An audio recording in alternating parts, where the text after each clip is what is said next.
Sumainyo ang Panginoon. At sumaiyo rin. Ang mabuting balita ng Panginoon ayon kay San Lucas. Papuri sa iyo, Panginoon. Nang oras ding iyon, si Jesus ay napuspos ng galak ng Espiritu Santo at sinabi niya, "Pinasasalamatan kita, Ama, Panginoon ng langit at lupa, sapagkat inilihim mo sa marurunong at pantas ang mga bagay na ito at inihayag mo sa mga taong ang kaloob ay tulad ng sa bata.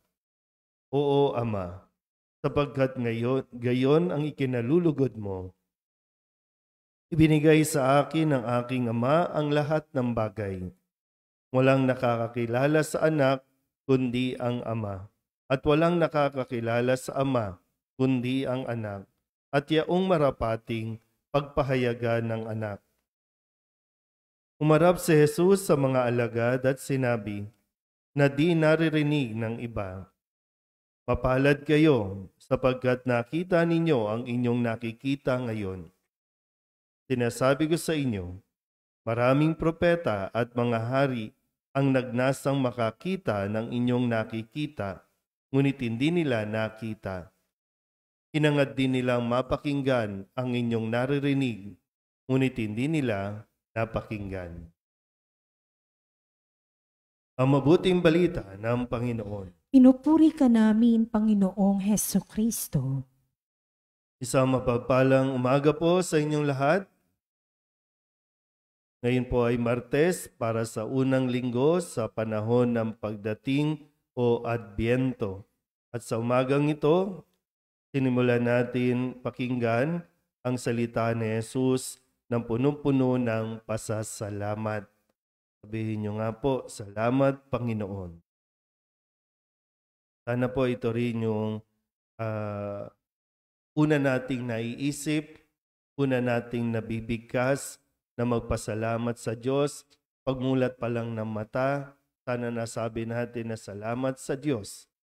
Dahil yun lang talaga yung dahilan para tayo po ay patuloy na mabuhay pa sa mundong ito at ipinapahintulot pa ng Panginoon na magkaroon pa ng pagkakataon na tayo po ay kumilala sa Kanya o mas makilala pa natin Siya.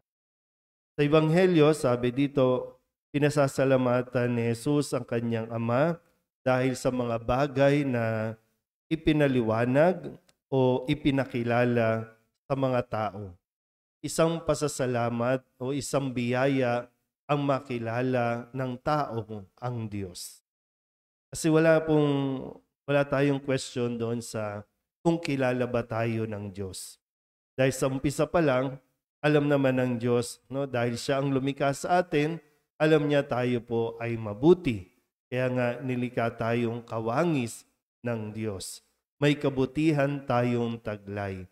Hindi lang madalas nakikita ng tao ang kabutihan niya mismo, lalo tigit ang kabutihang ginagawa ng Diyos sa Kanya. Kung kaya't nakakalimutan ng tao ang magpasalamat.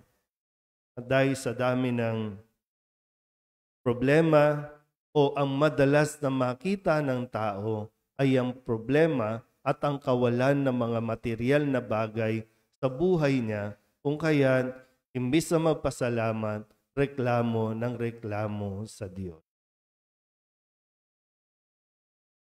Ano po ba yung hindi nyo nakikita pero nandiyan dyan na dapat ninyong ipagpasalamat? O mas nakikita mo yung mga bagay na kaiinggitan mo lang sa ibang tao. Kaya pag nagdarasal tayo, para bang aping-api tayo o kaya parang hindi tayo pinapakinggan ng Diyos. Bakit sila lang? Anong meron ka? Kasi lahat tayo meron, di ba? Kung maalala nyo po, yung mga talinghaga na ibinigay ni Jesus sa atin bago matapos ang pangliturhiya sa kalendaryo ng simbahan, ang sabi naman niya, ang lahat ay binigyan ng biyaya ayon sa kanilang kakayahan. Pinagkatiwalaan naman tayo. Yun nga lang, ginamit ba natin sa tama? Pinahalagahan ba natin iyon? At ngayon, para bang, bakit hindi ako biniyayaan ng Diyos? Bakit sila mayaman? Bakit sila maayos ang buhay? Bakit sila nakapagtapos? Bakit parang laging, ba't mo ikukumpara? At wag mong ikumpara ang kung anong mayroon ang iba sa wala sa iyo. Tingnan mo rin na mayroon ka na wala din sila.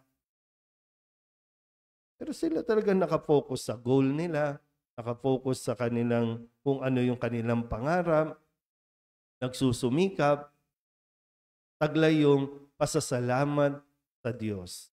Wala po ito sa estado na mayaman o mahirap.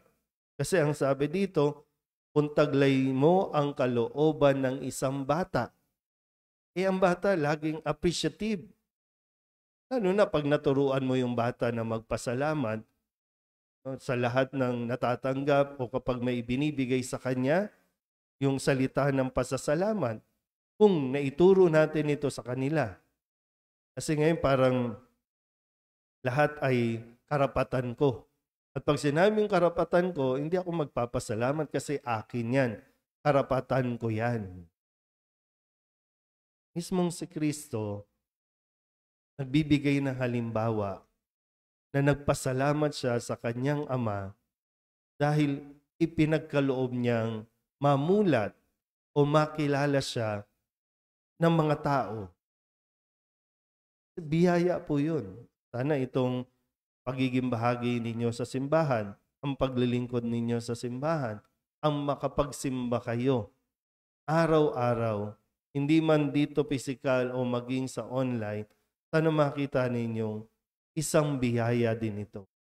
Na hindi natin kinakailangan magtago, hindi natin kinakailangan matakot para lang makapagsimba. Open na open, malayang malaya tayo. Na-appreciate ba ng mga tao ang ganitong biyaya?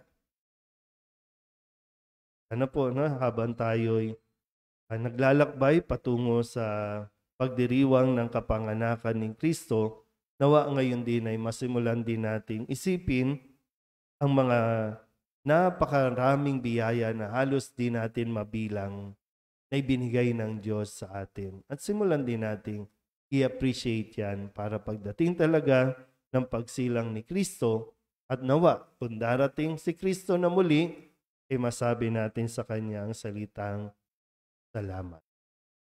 Amen?